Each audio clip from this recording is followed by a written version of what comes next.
We're setting new pollution standards for cars and trucks. Rules that will force automakers to build cleaner cars.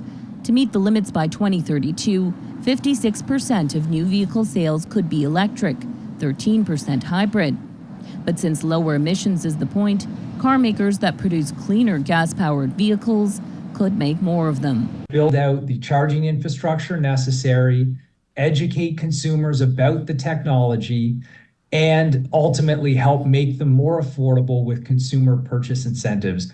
Because though car makers can offer electric options, it's consumers that will have to shift gears. Nisha Patel, CBC News, Toronto.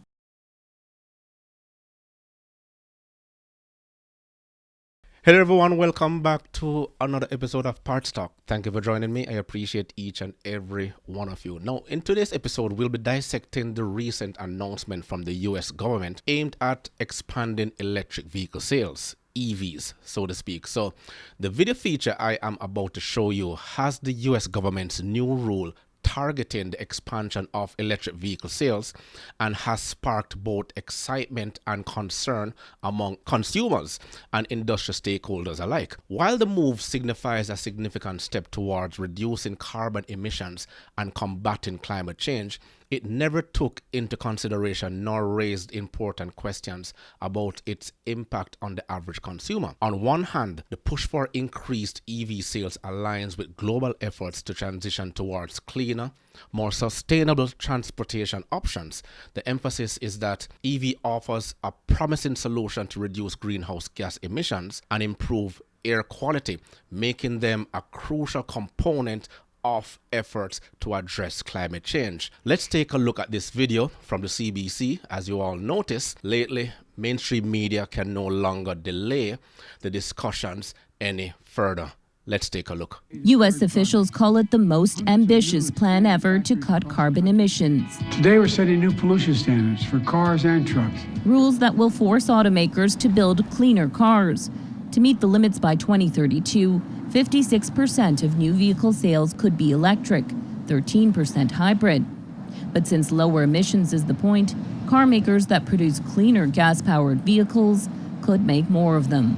This really sends a signal throughout the automotive supply chain that electrification is here to stay and that this is the path forward. The regulations aren't as aggressive as an earlier proposal, giving companies more time to transition their fleets.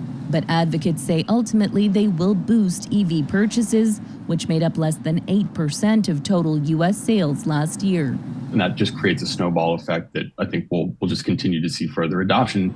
A trend that may offer opportunities for Canada's auto sector. 53% of the parts made in Canada go into those cars that get exported. So if an electric vehicle is sold in the U.S., that's good for us. This Vancouver startup makes power inverters that can be used in EVs and is looking to sell them south of the border. We have initiated conversations with a few manufacturers in the United States, and hopefully the news today will help accelerate those conversations and open more doors for us. Still, EV sales growth across North America has slowed.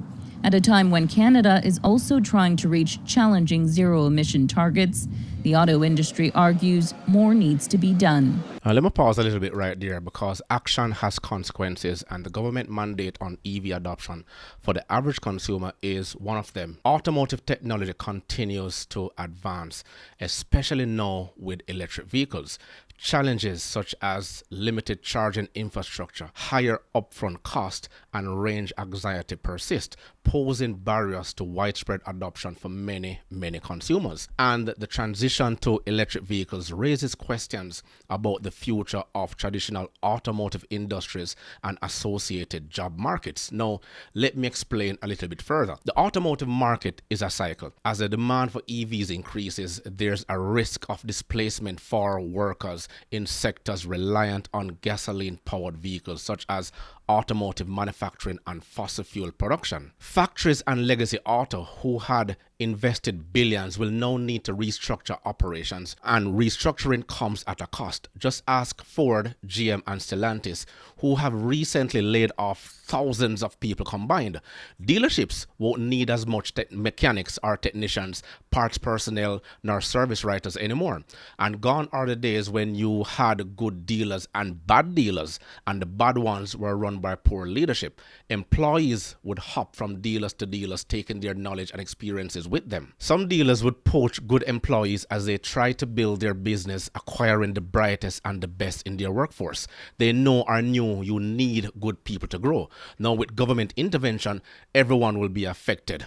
Let's continue. Build out the charging infrastructure necessary, educate consumers about the technology, and ultimately help make them more affordable with consumer purchase incentives.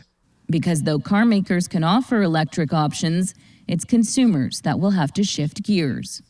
Nisha Patel, CBC News, Toronto. Furthermore, the implementation of strict carbon emission standards and EV mandates will lead to increased costs for consumers, potentially impacting affordability and accessibility of vehicles. Concerns about the availability of affordable EV options and the affordability of EV maintenance and repairs also warrant attention, not to mention higher insurance. We've covered that. Promoting EV adoption while addressing consumer concerns is to find a balance between environmental goals and consumer needs. Collaboration between government, industry, and stakeholders is essential to develop effective policies and initiatives that promote EV adoption while ensuring a smooth transition for consumers. Only your votes at the polls will ensure you get the best for your decision. I hate to bring politics into this, but lately their decisions are not in my best interest. Neither is it in yours. People need to look beyond the now and ask the question, how will this affect our children in the future? At these prices, will my children be able to afford a car? But therein lies another problem. People don't think anymore. We're now a feelings-based society, ruled by our emotions and don't think about the future. And emotional leadership is what drives us here. So while the US government's rule aimed at expanding EV sales presents a significant step towards a greener future, it's essential to address concerns about affordability, accessibility, and workforce implications to ensure a successful transition to electric vehicles. People are losing their jobs. Factories will be downsizing and will be shifting to where it will be more affordable and cost effective to expand and to capitalize on the full economies of scale. As usual, let me know your thoughts in the comments below. Remember to grab a copy of my ebook, The Parts Manager Guide. Please smash that like button on your way out. It will only take you 1.5 seconds to do so. Until next time.